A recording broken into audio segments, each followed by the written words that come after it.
দাঁড়ান দাঁড়ান দাঁড়ান দাঁড়ান দাঁড়ান দাঁড়ান দাঁড়ান দাঁড়ান নামান নামান নামান নামান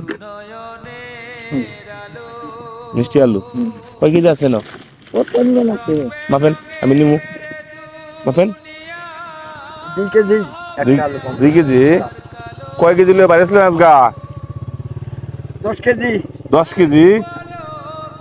কয়টি ইনকাম হবো আজকা না ইনকাম নাই হ্যাঁ ইনকাম নাই সারাদিনে কয়টি ইনকাম হয় ও 2-300 হয় 200-300 টাকা হয় আপনার বাড়ির ছেলে সন্তান আছে না ছেলে সন্তান আছে জায়গা জমি নাই তো ওই ওরা ওই কাম ব্যবসা বাণিজ্য করে কাম করে অর্থ সম্পদ নাই না ছেলেরা দেখে না দে হ্যাঁ। দেখলে ওখানে কি সেইরকম দেখাতে করবা বুঝছি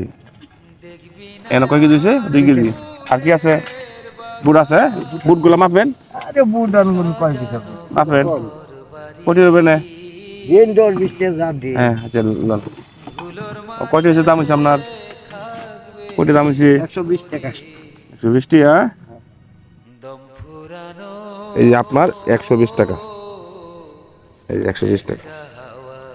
দাঁড়ান দাঁড়ান আপনারা তো এই নদীটা পার হতে হবে হ্যাঁ নদী পার হইছে কষ্ট হবে না পরিশ্রম হবে না ঘন্টা 2 ঘন্টা লাগবে ঠিক আছে মালিকের কাছে যাইতে হবে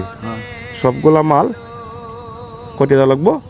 না এই যে দিন দিত না তা আপনি হকলে বলছেন না ওই মালিকরে বুঝাইন লাগতো না হ্যাঁ? মালিকে তো সকালে টিয়া দিছে 500 হ্যাঁ মালিকরে বুঝাইন লাগতো না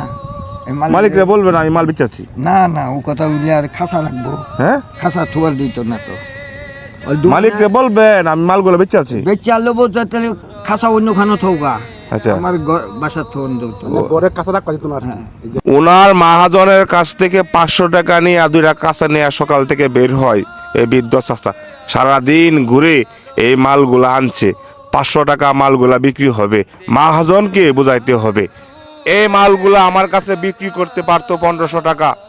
উনি মালিক বিরক্ত হবে মন খারাপ হবে এই জন্য মালগুলা বিক্রি করা নাই উনি 500 টাকার পাগল উনি 1500 টাকার পাগল না এই যে 1500 টাকা দিলাম না তো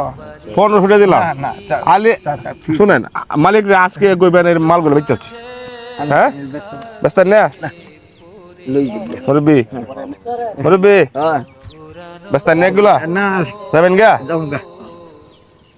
বাজার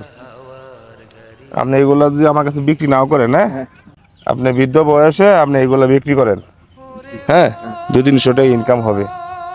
হ্যাঁ সকালবেলা বেরোছেন এখন প্রায় মনে হয় বিকাল হয়েছে হ্যাঁ সন্ধ্যার কাছাকাছি হয়ে গেছে 1 2 3